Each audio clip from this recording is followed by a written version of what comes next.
Assalamualaikum warahmatullahi wabarakatuh. Selamat siang, salam sejahtera bagi kita semua. Yang saya hormati Ibu Muslika Riyartanti MPD selaku dosen mata pelajaran teknik presentasi. Perkenalkan, saya Idris Effendi dari Prodi Administrasi Perkantoran. Di sini saya akan mempresentasikan mengenai dampak dalam penggunaan internet. Di saat ini perkembangan teknologi dan informasi mengalami pertumbuhan yang sangat besar. Kemajuan teknologi yang semakin canggih dan mudah diakses, maka segala kebutuhan yang kita perlukan sangat mudah untuk didapatkan. Pada era globalisasi saat ini sangat mudah sekali untuk kita mencari informasi atau berkomunikasi dengan kerabat, sahabat, atau keluarga yang bahkan jaraknya jauh.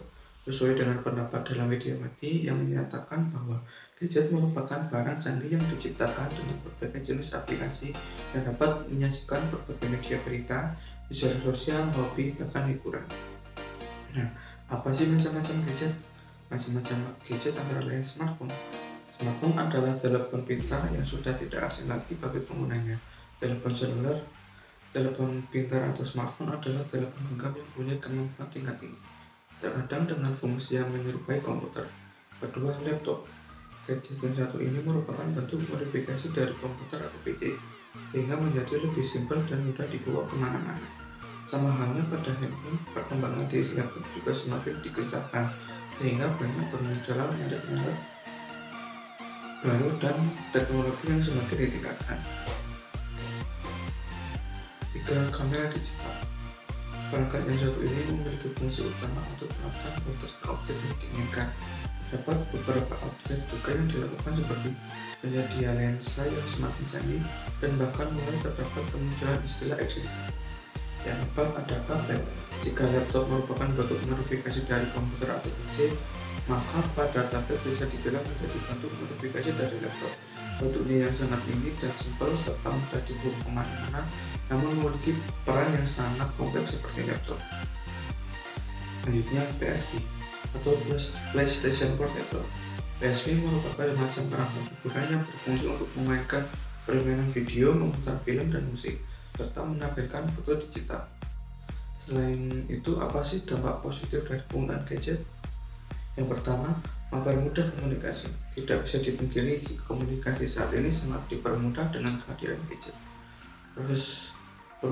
Proses berbagi informasi atau melakukan video conference untuk mengerjakan tugas juga dapat dilakukan di mana saja dan kapan saja. Yang kedua, menjadi media hiburan. Gadget memiliki banyak fitur hiburan, dan ini dapat menjadi media untuk membantu para penggunanya untuk beristirahat sejenak dari kejenuhan mereka. Banyak aplikasi hiburan yang bisa menjadi sarana untuk belajar sekaligus bermain. Ketiga, meningkatkan pengetahuan. Gadget dilengkapi dengan berbagai aplikasi termasuk aplikasi pendidikan. Selain itu, dengan bantuan mesin pencari Google dapat mengakses berbagai informasi dan mengakses keakuratan informasi. Keempat, tersedianya teknologi yang canggih. Gadget memberikan banyak pilihan aplikasi berguna, dapat membantu proses belajar, mengumpulkan informasi yang dibutuhkan. Selain itu, dengan gadget kelas dapat diadakan melalui telepon pintar dan kemana saja di mana saja. Berikut dampak negatif dari penggunaan gadget. Yang pertama, dapat menyebabkan kecanduan. Sebuah penelitian menyebutkan 58% dari laki-laki dan 47% dari perempuan menderita nomofobia, dan 9% diantaranya merasa tertekan jika smartphone mereka mati. Kedua, kurangnya interaksi sosial. Dengan munculnya banyak media sosial membuat kebanyakan orang asik dengan kehidupan di dunia maya. Dan ini menyebabkan interaksi sosial di kehidupan mereka berkurang. Mereka lebih asik berinteraksi di media sosial yang tidak jarang berakibat mengganggu hubungan dengan teman, keluarga, dan juga mengganggu prestasi akademik mereka. Yang ketiga, membuat kurang berempati dengan lingkungan sekitar. Untuk orang-orang yang sudah berkecanduan dengan smartphone akan cenderung lebih cuek dan kurang berempati dengan apa yang terjadi di sekitar mereka karena sudah asik dengan smartphone mereka.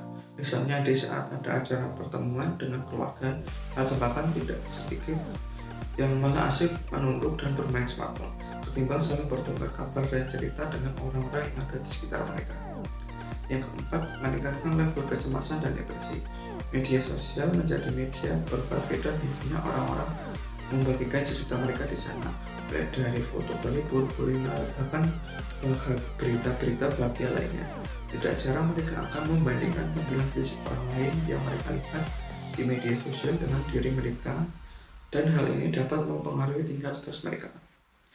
Pelatihan online cyberbullying di media sosial juga bisa meningkatkan level kecemasan mereka dan membuat mereka stres dan depresi.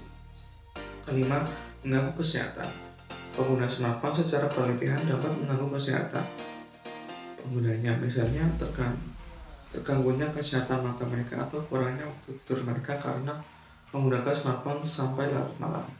Keenam, mengurangi daya tangkap otak dan daya ingat. Smartphone dapat mengakibatkan daya tangkap dan daya ingat menurun. Hal ini disebabkan karena cenderung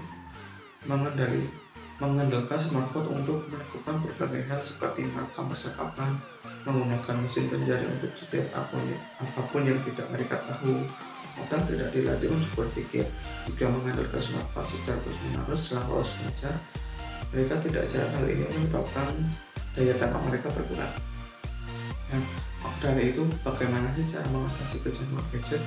Yang pertama, memperbanyak sosialisasi dengan teman dan orang-orang terdekat. Pergilah traveling atau sekedar kumpul bersama teman-teman terdekat, karena jika kamu selalu sendiri, maka ujung-ujungnya adalah tidak bisa jauh dari gadget dan kembali tidak bisa jauh dari elektronik yang sebelumnya. Yang kedua, mematikan gadget 3 bulan sebelum tidur. Jika sebelum tidur kamu mempunyai kebiasaan memainkan ponsel, maka mulai dari sekarang kebiasaan tersebut harus kamu buang jauh-jauh agar kamu bisa lepas dari kecanduan ponsel. Matikan ponsel kamu sekitar 30 menit atau 1 jam sebelum kamu tidur. Ini juga berfungsi agar kamu bisa cepat tidur dan kembali segar seperti di pagi harinya. Ketiga, memberikan batasan waktu. Untuk penggunaan gadget, cobalah untuk memberikan batasan waktu saat kamu memainkan ponsel. Misalnya, kamu tidak boleh menggunakan gadget di saat-saat tertentu seperti saat sedang berkumpul di ruang keluarga, makan bersama, sedang bekerja, atau juga saat bekerja bersama pasangan. Keempat, gadget diganti dengan buku-buku. Membaca buku pastinya akan lebih memberikan banyak manfaat daripada hanya sekedar memainkan ponsel. Pada waktu yang kurang pas, carilah jenis buku yang kamu sukai dan carilah ilmu sebanyak-banyaknya dari buku tersebut. Kelima, menghapus beberapa aplikasi yang membuat kamu kecanduan. Setiap orang pasti mempunyai satu aplikasi atau mungkin lebih di ponsel atau gadget yang paling sering dimainkan. Jika aplikasi tersebut tidak memberikan banyak manfaat untuk kamu, lebih baik kamu hapus saja aplikasi tersebut. Keenam, menyimpan gadget di dalam tas saat sedang berpergian. Kalau kamu memang ponsel tidak benar-benar kamu butuhkan saat berpergian, alangkah baiknya untuk menyimpan ponsel di dalam tas atau ransel yang kamu bawa. Dan ini dilakukan agar kamu tidak sedikit-sedikit mengecek notifikasi yang ada di ponsel, dan kamu akan dapat mengatasi kecanduan ponsel.